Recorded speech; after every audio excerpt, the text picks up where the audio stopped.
le monde a entendu parler des droits de l'homme, on sait ce que c'est. On a également entendu parler du droit à la santé. C'est quelque chose qui nous parle. Mais est-ce que vous avez entendu parler des droits sexuels? Eh bien, c'est un projet qui est en cours, que j'ai lu, dont je vous donnerai les liens, parce qu'il faut absolument que toutes les familles soient au courant de ça. C'est un projet qui s'apprête à mettre la loi au service du sexe.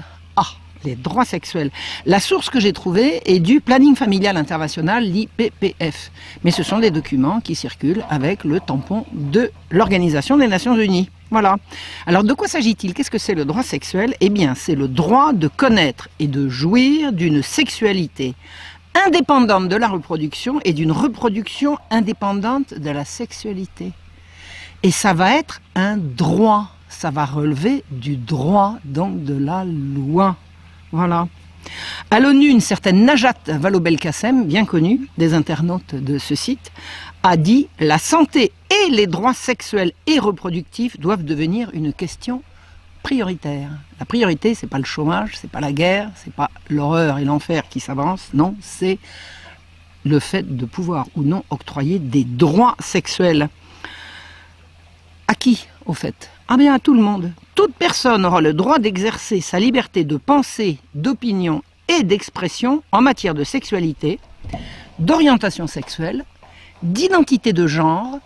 Je crois que ça n'existait pas. Enfin, je rappelle que Mme Najat Vallaud-Belkacem a prétendu il n'y a guère que l'identité de genre, que le problème de genre n'existait pas. Mais la théorie du genre n'existe pas. Et de droits sexuels sans intrusion arbitraire ni limitation. Les droits sexuels sans limitation. Ça veut dire que l'interdit religieux va devoir être combattu. L'ordre public et la moralité publique devront donc être combattus puisqu'il ne faut plus qu'il y ait de limitation ni d'intrusion arbitraire. Donc il va être interdit d'interdire. Ça rappelle vaguement un certain programme de mai 68. À qui ces droits sexuels vont-ils être accordés? Eh bien, à tout le monde, y compris aux déviants de toutes sortes. Les droits sexuels sont les droits sexuels inaliénables et indivisibles.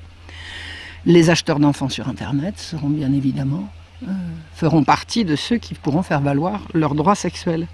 Et ce sont des droits qui vont être reconnus aux enfants. Et oui, le droit d'exercer le contrôle sur ce qui touche à sa sexualité, de choisir, là je fais une citation, de choisir ses partenaires sexuels, de rechercher à atteindre son plein potentiel et plaisir sexuel, et ce dans un contexte non discriminatoire et en tenant pleinement compte des droits d'autrui et des capacités évolutives de l'enfant. Ça veut dire quoi? Ça veut dire qu'on va accorder des droits sexuels aux enfants en fonction de leur capacité évolutive. Eh bien écoutez, quel est l'âge à partir duquel on va pouvoir considérer que les enfants ont des droits sexuels? La réponse est venue de la bouche de Ban Ki-moon soi-même, qui le 30 mars 2012 à l'ONU a fait savoir que ce sera 10 ans. À partir de 10 ans, les enfants pourront jouir de leurs droits sexuels. Alors évidemment, à partir de 10 ans, ça veut dire que les droits sexuels des enfants vont s'opposer aux droits des parents. Écoutez bien ce qu'affirme le planning familial rédacteur de cette horreur. Les législations qui restreignent l'accès des jeunes aux services de santé sexuelle et procréative, c'est devenu de la santé. Et même celles qui prévoient un consentement obligatoire des parents ou du conjoint doivent être abrogées ou rester inappliquées. Ces droits seront revendiqués contre, tenez-vous bien, toute intrusion arbitraire ni limitation fondée sur des croyances culturelles ou l'idéologie politique dominante, ou sur des notions discriminatoires d'ordre public, de moralité publique, de santé publique ou de sécurité publique. Ça veut dire que la morale, l'ordre public, la santé publique, la sécurité publique et la religion sont discriminatoires. Donc on va s'en séparer. Je rappelle, pour mémoire, qu'il n'y a pas de relation sexuelle sans partenaire. Il faut être deux a priori. Donc faire valoir des droits sexuels, ça donne des droits sur autrui. Sinon, je ne vois pas comment on peut appeler ça un droit. Toutes les civilisations du monde ont édicté des normes qui s'opposent à ces droits. C'est l'ouverture d'un droit au viol, à l'exhibitionnisme et à la perversité. Il est dit que les États doivent prendre des mesures interdisant à toute tierce partie de compromettre les garanties inhérentes aux droits humains. comme les parents, les églises ou les associations. Eh bien, imaginez-vous qu'on n'a oublié personne, on a même pensé aux migrants. Et oui, dans le projet qui date de 2008, il est fait état des droits sexuels des migrants. Alors on a vu à Cologne, le 31 décembre dernier, ce que c'était que les droits sexuels des migrants, quand des hordes de populations exogènes se sont ruées sur les femmes allemandes. Pourquoi? Bah, ils avaient bien le droit, ils avaient besoin. Je vais vous dire quelque chose de plus grave encore, que ce que tout le monde a su qui s'était passé à Cologne. Et encore on l'a su parce que des gens se sont acharnés à faire valoir quelque chose qu'il était tout à fait question de cacher. Il y a eu 2 semaines auparavant, juste avant Noël, à Vienne, dans une piscine, un migrant irakien, d'origine irakienne, et je n'incrimine pas l'Irak bien entendu, ce qui va sans dire va mieux en le disant, un migrant irakien qui était en train de se baigner, c'est bien, hein, migrant arrivé, il a déjà son droit à la piscine, il a été brusquement pris d'un soudain besoin sexuel irrépressible, mais vraiment irrépressible. Alors il est sorti de l'eau, il est allé dans les cabines, il a trouvé un petit garçon de 10 ans, il l'a violé, puis il est retourné se baigner, bah quoi? Bah, il avait des besoins. Et c'est ce qu'il a expliqué à la police qui est venue le cueillir. Il dit, bah oui, j'ai été pris d'un brusque besoin, j'avais un besoin, j'avais une urgence. Il a dit, il avait une urgence sexuelle. Mais il a fait valoir ses droits sexuels. Alors on l'a quand même mis en prison, où la mère du petit garçon a souhaité qu'on lui fasse subir à lui ce qu'on fait en général subir dans les prisons depuis que le monde est monde, à ce qu'on appelle les pointeurs. En attendant, il n'a fait que faire valoir ses droits, non? Il avait des besoins, il avait donc un droit à les satisfaire.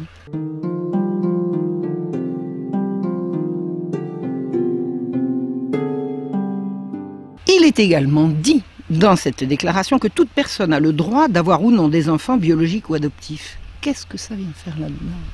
On a le droit d'avoir des enfants adoptifs, donc on a des droits sur les enfants qu'on n'a pas faits, donc on a des droits sur les enfants des autres. Ça vous dit quelque chose qui se prépare? Et écoutez bien, toute personne a droit à l'obtention de réparation pour violation de ses droits sexuels. Alors là, je vais vous dire, le papa qui m'a fichu une baigne parce qu'il trouvait que j'étais un peu trop maquillée pour aller danser, pour aller sortir, eh ben je vais pouvoir le faire mettre en prison. Bah oui, il a interféré dans mes droits sexuels. Et il est dit, tenez-vous bien, que les enfants auront le droit de se représenter eux-mêmes en justice pour faire valoir leurs droits sexuels. Contre leurs parents, évidemment, contre qui voulez-vous que ce soit. Eh bien, dans tous ces droits, il y en a 30 pages, je vous donnerai le lien, il faut absolument que les Français prennent connaissance de cette horreur qui circule dans toutes les langues, hein. Moi je m'adresse aux Français, mais les autres pays sont concernés. Dans ces 30 pages d'horreur, il n'est nulle part question d'interdire ni l'inceste, ni la pédophilie, évidemment. Il ne s'agit pas d'interdire, il s'agit d'interdire. Alors qui défend toutes ces horreurs? Alors je vous ai dit, le planning familial américain.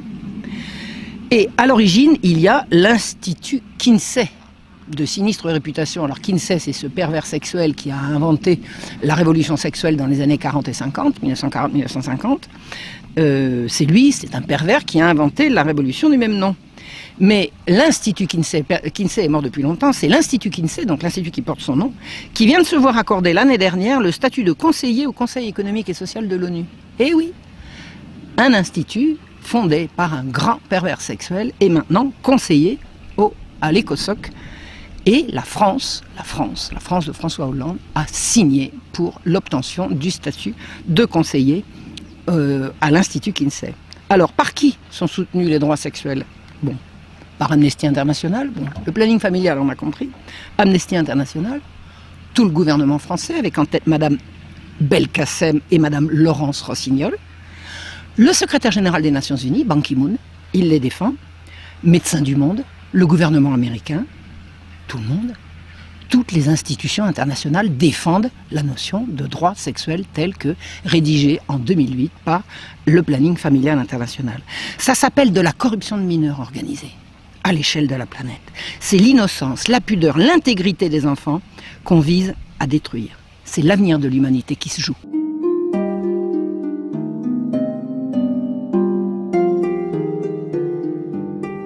Parce que le corollaire de ces droits sexuels, c'est l'éducation sexuelle à l'école. Et là, il ne faut pas en rire. Parce que des expériences ont commencé à être pratiquées en France et que c'est l'horreur.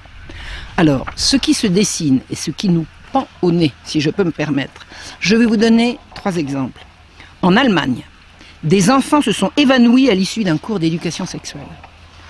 Un père qui s'appelle Eugen Martens, en août 2013, a refusé que sa fille retourne au cours d'éducation sexuelle. Il a été arrêté et mis en prison. Comme sa femme était enceinte, on lui a donné un délai pour aller faire sa peine de prison. C'est d'attendre que sa femme ait fini et donné naissance à leur enfant.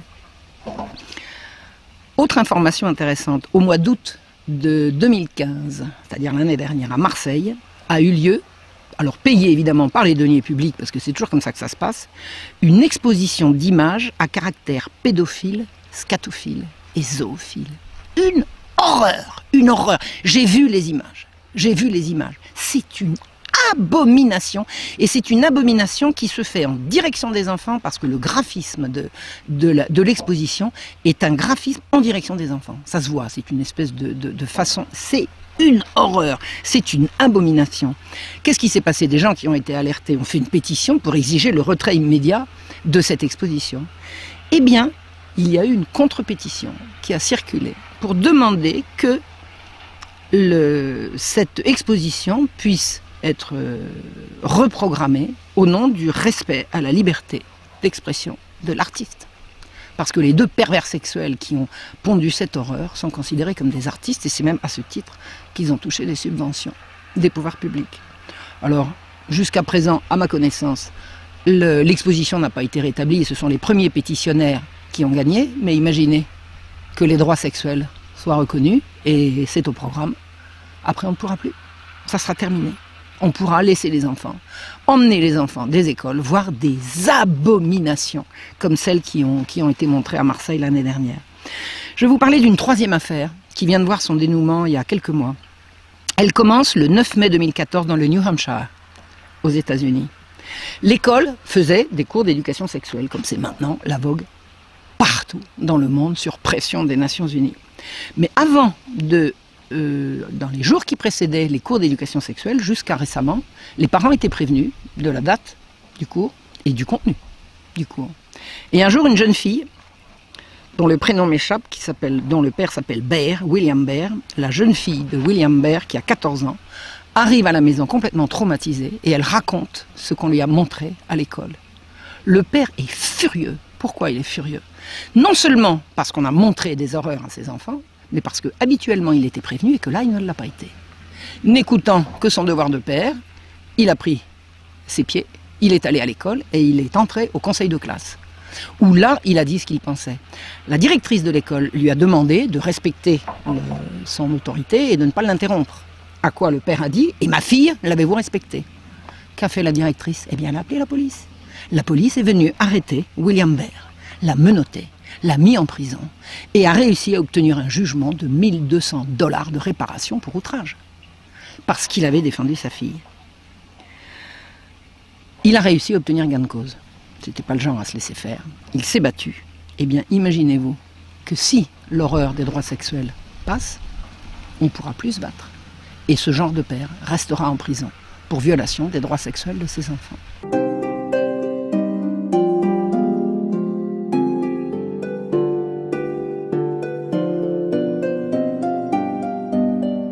Ça n'est pas uniquement le sexe qu'on enseigne maintenant à l'école, c'est toutes les perversions. Toutes les perversions.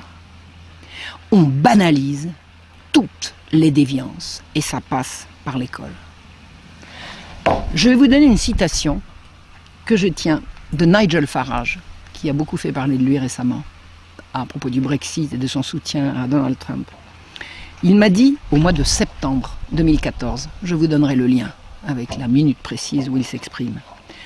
Il explique: il y a 10 ans, quand les États membres ont dû choisir leur commissaire, les Italiens ont porté leur choix sur un conservateur nommé Buttiglione. Il a répondu à plusieurs interviews. Il a dit qu'il pensait que, en général, il était préférable, tant que les finances le permettaient, que la mère puisse rester à la maison jusqu'à ce que l'enfant soit en âge d'aller à l'école. Ça a été considéré comme épouvantable. Il n'a pas été retenu. Il n'est pas devenu commissaire.